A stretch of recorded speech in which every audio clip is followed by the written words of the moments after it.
I'm Irene Franco Rubio, activist, writer, scholar, and host of the Schools Not Prisons podcast.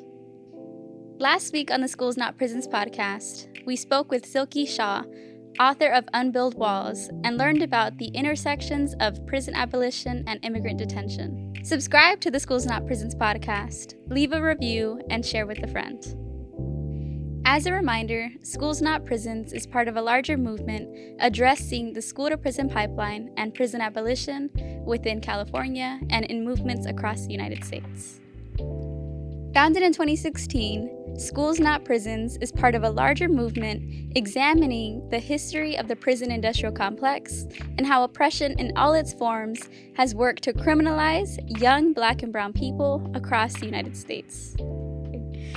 By centering abolitionist education, we're exploring alternatives to incarceration, centering accountability, and co-creating a better world together.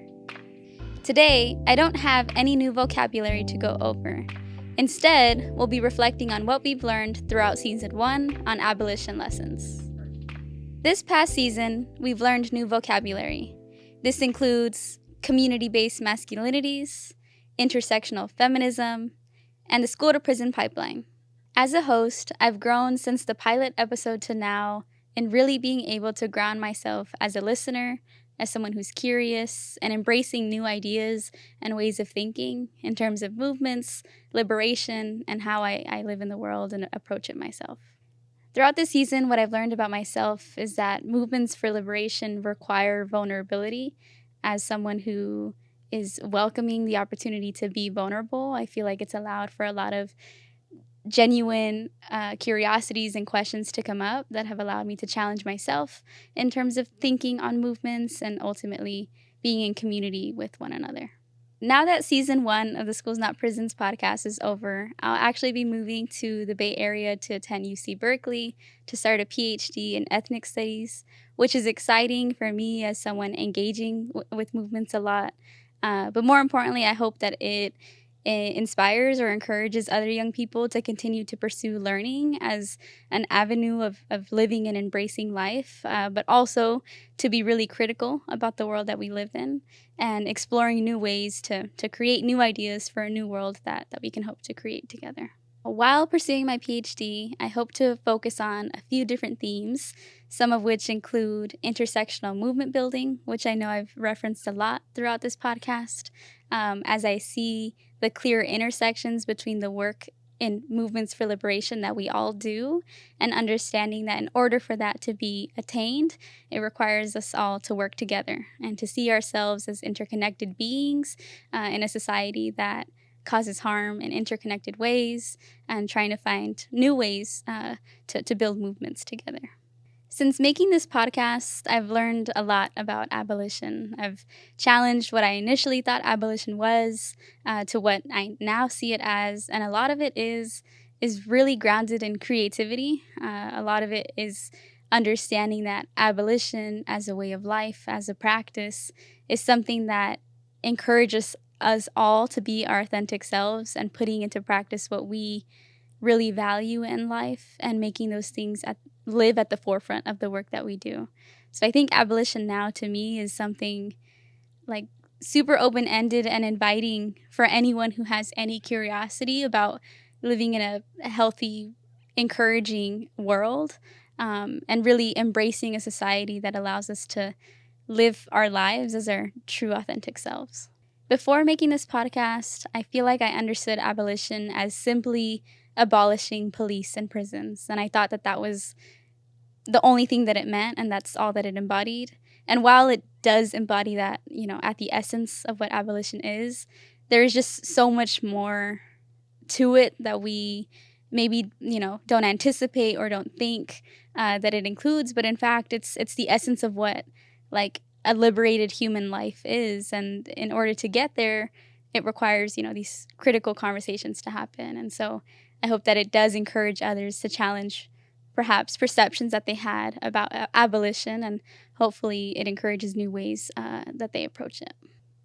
Yeah, so prior to creating the Schools Not Prisons podcast, my perception of abolition was that it was simply abolishing police and abolishing prisons.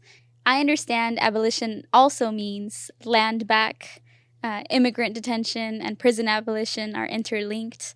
Environmental justice is just as relevant as any other form of justice.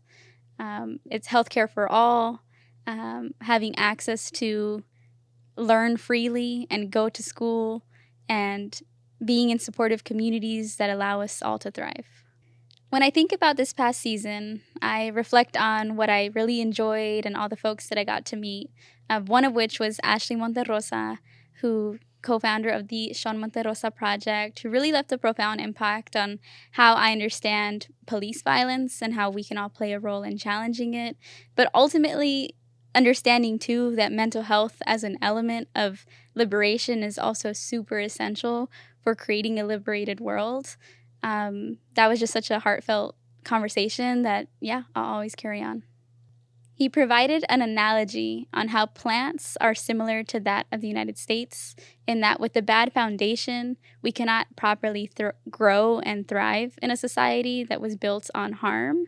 And so in a similar sense, I was able to gain a better understanding of how foundations and the dismantling of those is essential to achieve a liberated world. A conversation where I learned something new in this podcast was with Bria Baker, who shared a lot about her work on Black land ownership and gave me the opportunity to really dive in on the foundations of harm and slavery that the U.S. has produced and how the reproduction of such harm continues to this day.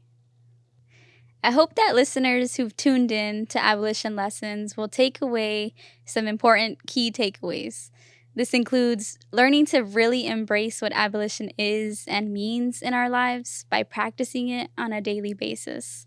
This can be as simple as talking to your friends and family about new ways of thinking that you've learned from this podcast and inviting opportunity for them to think critically too.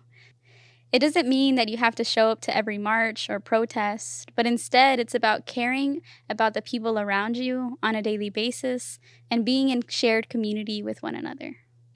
For some, organizing and going to protest is the essence of how we engage in movements, and that's great.